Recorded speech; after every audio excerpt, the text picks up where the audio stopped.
Hola a todos y todas. Hoy os voy a hablar de una de mis novelas favoritas, El proceso de Kafka. El proceso de Kafka narra la historia de Joseph K., un trabajador de un banco que de la noche a la mañana es detenido sin que nadie le dé razón de por qué está detenido, cosa que para empezar es inconstitucional, pero recordemos que es una novela surrealista, aunque el escritor Kafka pretendía lanzar un mensaje a través de esta novela. Joseph K. es detenido en su casa, unos hombres se presentan ahí sin ninguna orden de registro, entran en su casa, se comen su comida, no llevan ningún uniforme, entran en otras habitaciones de la pensión en la que viven y simplemente le dicen que está detenido y que no le pueden decir los motivos de su detención y que tampoco lo pueden llevar hasta su superior jerárquico. Sin embargo, Joseph K. presenta una queja y dice que eso no puede ser, que no puede ser que lo detengan, que él no ha hecho nada y que además ni siquiera le digan las razones de su detención. Entonces, Joseph K. tiene que acudir, a pesar de estar detenido, le dejan en libertad y solo tiene que acudir los domingos a los juzgados. Los domingos, el primer domingo que acude a los juzgados nos damos cuenta de algo que también nos llama mucho la atención y nos choca.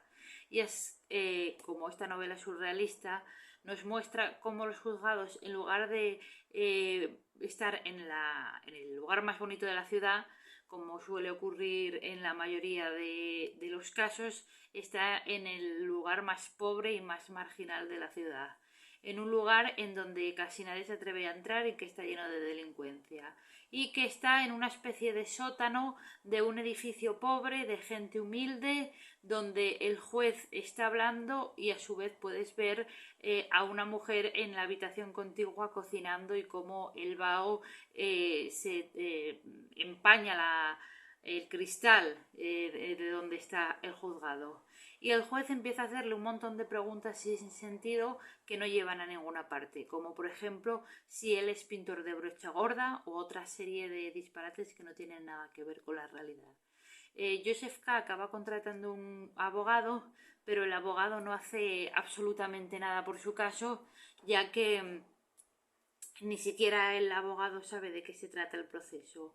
Él tiene clientes de hace 20 años que siguen viviendo, sobreviviendo gracias a él, y uno de ellos se llama Block, que lleva 5 años viviendo con el abogado porque se ha gastado todos sus ahorros en su defensa y solo le queda vivir en una habitación de la casa del abogado.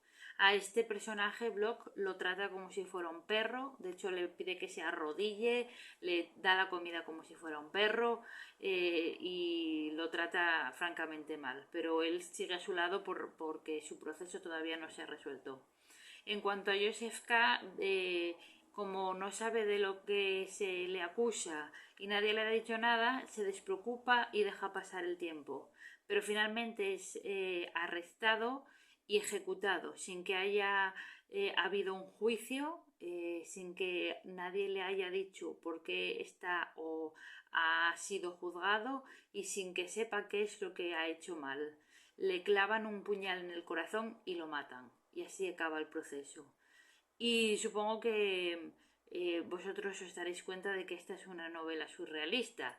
El protagonista no tiene el derecho más básico, que es el derecho a la tutela judicial efectiva, se cometen un montón de errores, un montón de arbitrariedades. A los tres hombres que entraron a revolver su casa en un primer momento se les flagela. Un día está Joseph K. en el banco y de repente oye en el sótano unos gritos, abre la puerta y ve que a esos hombres, por haberse quejado Joseph K., les están dando latigazos.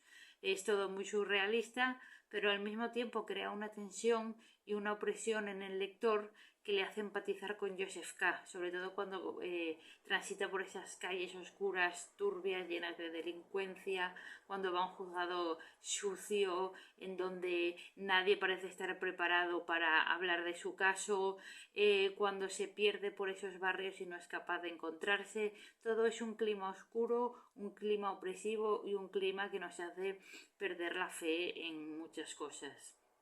Y supongo que vosotros diréis, bueno, pero esta es una novela, es surrealista, porque es una novela y el escritor se podía permitir hablar del ordenamiento jurídico o de la ley como algo absurdo, como algo abstracto, como algo a lo que los hombres no tenemos acceso, por lo menos la gran mayoría de nosotros. Sin embargo, yo he apuntado una serie de cuestiones que son también surrealistas desde mi punto de vista y que han pasado en la vida real, por decirlo de alguna forma. Por ejemplo, se encarceló a Dolores Vázquez simplemente porque caía mal.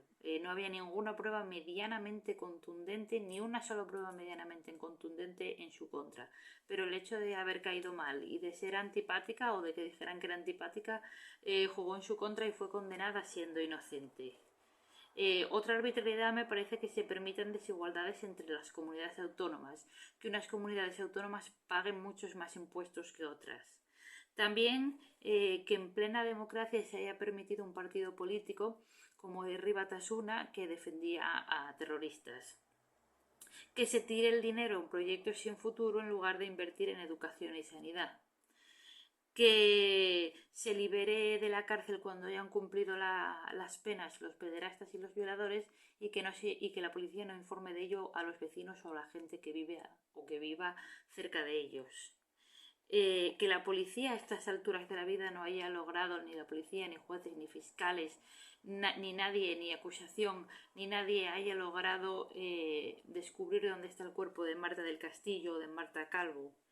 Que se desahucie a señores de hasta 90 y pico y 100 años que no tienen dónde vivir, que haya corrupción, nepotismos, fraudes, que a veces se necesitan seguir innumerables trámites burocráticos para una simple gestión, que haya famosos a los que todo el mundo admira y que todo el mundo idolatre y que algunas personas incluso darían su vida por ellos cuando están llevando su dinero a paraísos fiscales y defraudando Hacienda, eh, que se denuncie una violación cada 5 horas, que han aumentado hasta un 30% las violaciones por sumisión química, que se sigan matando mujeres prácticamente cada semana o más y no se haya hecho un Consejo de Estado para sacar leyes más efectivas para que esto no pase.